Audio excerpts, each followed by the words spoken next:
It all started with a single envelope. Tulsi Gabbard had just returned from a long day on Capitol Hill when she found it on her doorstep. No postage, no return address, just her name, handwritten in an uneven scrawl.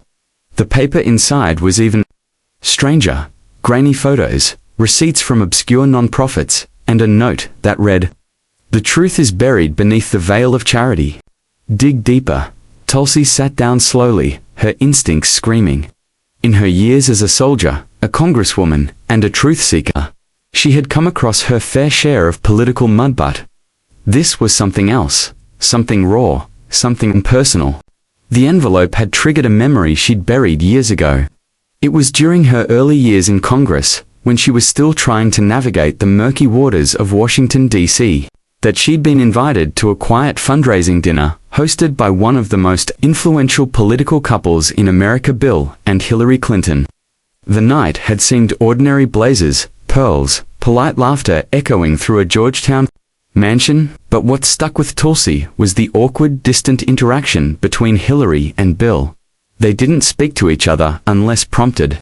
They posed for pictures like seasoned actors on a set. When Hillary left early, citing urgent matters, Bill stayed behind with a group of young men who had been flown in from a charity retreat in South America. Tulsi remembered thinking at the time, why would a global foundation bring these men here? Years passed, and Tulsi moved on. She distanced herself from the establishment. She called out hypocrisy, broke with her party, and embraced a fiercely independent path. But that envelope, it opened wounds she didn't know still bled. She began investigating quietly, without staff or press. Her search led her to a defunct charity listed under an obscure name, Global Youth Harmony, supposedly founded to provide leadership programs for disadvantaged youth. On the surface, it looked legitimate. Glossy brochures, smiling young faces, mission statements about empowerment. But deeper dives showed a different pattern. Donations had skyrocketed around key election cycles. And the travelogues, chilling: young men barely out of their teens, flown to exclusive resorts in the Caribbean, Eastern Europe, even remote islands in the South Pacific. Always in groups. Always funded through youth empowerment retreats. And always, coincidentally, near Hillary's international speaking tours. Tulsi tracked down one of them, Miguel, now 27, living in Miami. He was reluctant at first, fearful, but once he realized Tulsi wasn't there to exploit him, he opened up. It wasn't a retreat, he whispered. It was a pageant. Miguel recounted how the charity had recruited young, attractive men from impoverished areas, promising education, job opportunities, travel. But what followed was more sinister: lavish trips where they were paraded in front of elite donors, and sometimes used for private companionship. Names were never spoken aloud, but photos on Miguel's phone showed the truth. One taken poolside at a private villa, with Hillary Clinton in the background, holding a drink, smiling. She never touched anyone, Miguel clarified, but she knew. We all knew her marriage was for politics, nothing more. Bill did what he wanted. She did what she had to. Tulsi sat in stunned silence.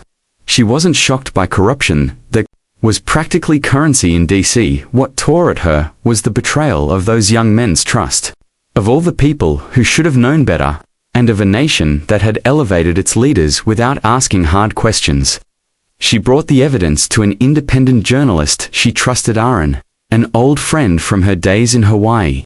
Together, they pieced the story with caution, fact-checking everything, protecting identities, refusing to rely on gossip. When they published the story, it exploded. Not because people were surprised by corruption, but because they were surprised by who had the courage to speak. Tulsi was attacked relentlessly, called a liar, a traitor, a conspiracy theorist. But she didn't flinch. She'd stared down war zones and party bosses. She would not back down now.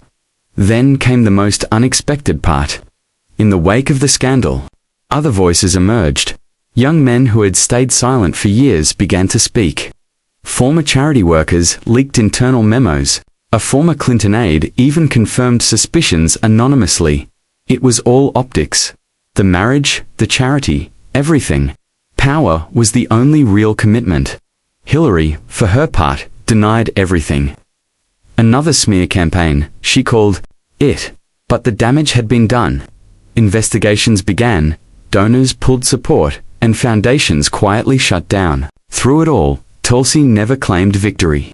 She didn't go on a victory tour or parade herself on talk shows.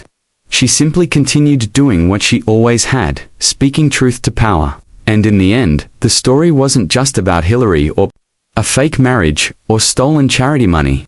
It was about the lies we tell to maintain the illusion of progress. It was about the young people whose voices were stolen, and how courage, once found, can ignite change. Tulsi stood at a press conference a month after the story broke. She looked out at the sea of reporters and said simply, "Leadership is not about popularity, it's about sacrifice. It's about service. And sometimes, it's about saying what no one wants to hear." The room went quiet. Because in a world drowning in spin, someone had finally told the truth. Message: in the pursuit of power, the truth often becomes the first casualty. But no lie lasts forever when brave voices rise. Tulsi's journey reminds us that one person's integrity can be the spark that lights a fire for justice, and that no matter how dark the deception, truth always finds a way to rise.